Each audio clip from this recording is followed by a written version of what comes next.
Hello everybody, welcome back to the shop. You guys ready for another 10 minutes of Bob TV? But I got in store for you. Got all my air cylinders hooked up. Almost, I just gotta hook up the line. Got them all installed. There's 4 of them down there. And these air cylinders had a little bit more stroke than I needed. Okay? But you can't get them exact. And the problem is, I've always had a problem with them wanting to break off these little deals right here. You know, if you got too much pressure on them. So, you can't have no pressure on them lugs in the up and the down position. So when I install them, I put them fully extended open, okay? So it can't push on it and put any pressure on that joint, on that little lug where you put the screw, you know? Because it's just a little plastic lug. And if that air cylinder's got 100 pounds of pressure and you got, you know, and it ain't bottomed out and the air cylinder ain't bottomed out, it'll snap, break that dude right off, and you'll be replacing hinges and why ain't these holding? So this is what I came up with. I put them fully extended there, okay? And I put me a wheel collar on the air cylinder itself, and then when it goes down, it bottoms out on the air cylinder. You see that?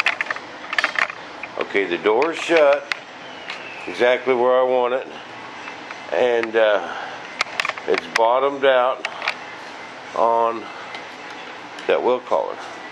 It bottoms out on the air cylinder. So when that door's closed, there's no pressure on that lug, and when it's open, there's no pressure on that lug. Otherwise, snap, it just break them off. And even if it's a little bit, if it's just, I don't know, an 1/8 inch, ain't gonna matter probably. That would be in slop, you know, but anything more than that. Because actually, with these hinges, you need 7/8 of an inch stroke. And they don't make a 7/8, they make a 3/4 to 1 inch. So, you know, I always put wheel collars on them things. That is a must. Okay, now what we got to do is hook up the air lines. And we should be good to go. Walk this around. And I think I can do this from the top. Got me some little deals made up. A little 4-way.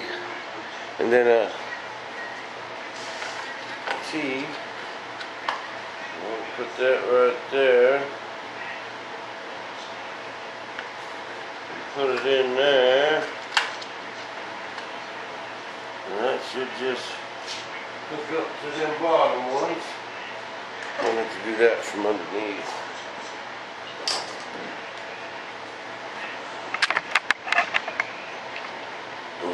What's them big old feet now? Oh, I can't wait to go to Monteville, Texas. I've been there several times. They always get a great big crowd of spectators. Nice place to fly. You know, all them Texans are awesome people. Unless you're cutting one off on the highway. But when you're going to their place to visit, you know, they just treat you. Oh, don't go. Put in the wrong one. You're just treated like a king till you cut one off on the highway. Even if it's an accident. Whoops. Well, you're still hooting and hollering. But can't wait to see old BB Weber and the boys. Made a couple friends when I was down there. And actually the first time I was down there was like in '90. Okay, and I met these people. And Every time I go down there, oh hi Bob, and it was awesome. One time, this is no kidding, okay? This was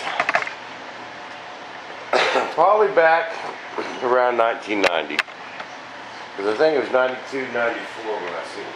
What I had is a Rolly Bearcat. You know, it was a wood airplane. It was a nice airplane, you know. I had the Rare Bear paint job on it. You know, the white and purple one, the old one. And it looked awesome. Well, I sold it to an old boy in out by Boston.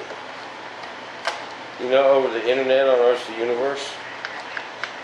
And oh, it was a long time ago. You know, 92, 93, something like that. And I went to Balmer Field. And it had to be 94, I think, when I was out there at that time. And you know, I didn't think much of it. And I was out there just having a good old time. This guy comes up to me. He goes, "You're Bob Moore, ain't you?" And I said, "Yeah." He said, "Come here, I want to show you something." And we walked down the road, walked down the way a little bit, and there sits that Bearcat. His name was Evan. I want to say Brooks. He's from Houston, but he ended up buying it from that guy in Boston. And he had a DA-100 on that plane. People, I had a G-62. It flew pretty good. But he put a DA-100 twin in that cow. And man, you want to talk about a hot rod. I was kicking myself for selling that airplane. Oh, I'm going to have to do these for me.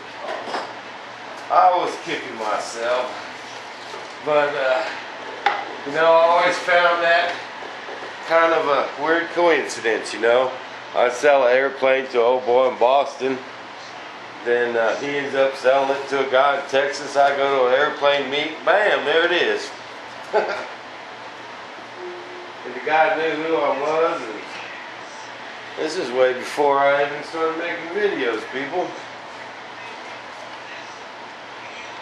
But always have a good time down there. I like them people. Old Barry. Barry from Houston. He's an awesome guy. He flies jets. That old boy just likes airplanes. But he's like all of us, you know. He's into the warbirds and stuff, and got his first jet, and got bit by that jet bug. He's got some nice ones now.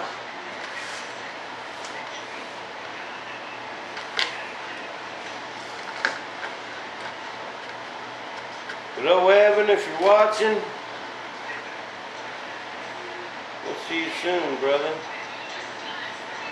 Barry, I hope you're going to make it to Balmer Field. I know he is. That's his home field. I don't know if you people ever seen Balmer Field in the magazine or not, but they got a big, huge grandstand, you know, and it's actually sits above the pits. They got some bleachers, so it's like second story. So when people's doing flybys and stuff, you're actually looking down on the airplanes. And they got a control tower out there, and just a really nice setup. It's a good old bunch of them Texas boys. Well, Randy Brown's gonna be there. It's gonna be a good one, people. Monteville, Texas. West of Houston. Middle of nowhere, man. I'll make another video and I'll tell you about this bar. When me and my buddy went to this bar in Monteville, Texas. I don't think I ever told you guys that story. It's a funny one. Okay. Okay. How am I going to get these last two?